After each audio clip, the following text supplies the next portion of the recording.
It would be a coup, wouldn't it, to get back Ramadi? Psychologically, it would help. But it's interesting as well that they're using Sunni tribesmen to spearhead this effort as well. So that's Sunni against IS. So it would matter in the minds of people within Iraq.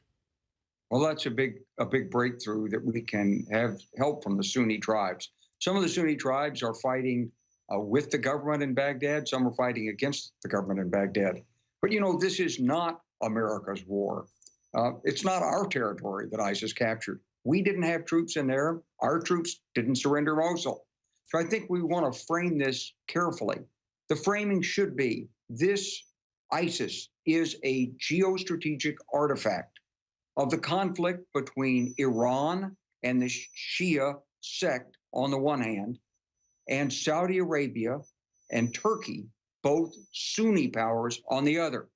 Iran took advantage of the 2003 invasion to infiltrate into Iraq. It has a Shia majority population. Iranian support was critical to that population.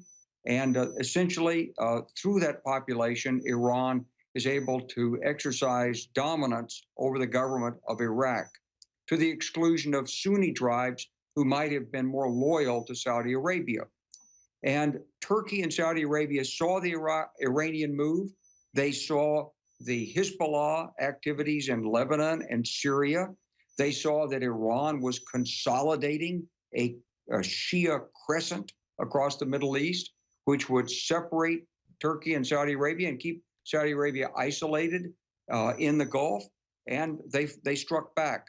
They struck back through the means of the civil war against Bashar Assad in Syria. And they armed and supported dozens and dozens of different zealous groups that were ideologues. And somehow the Ba'athist leadership from Iraq that was dispossessed when the United States invaded took over and energized a group of these zealots. They knew how to do it. They got money, they've got oil, now they've got weapons captured from the Iraqi army that we, the United States, tried to equip. And so they took Mosul, they took Ramadi, and they're holding ground, and they claim to be a state. So they're not an immediate threat to the United States, at least not directly. There are no transport ships to bring hordes of ISIS fighters to North American shores.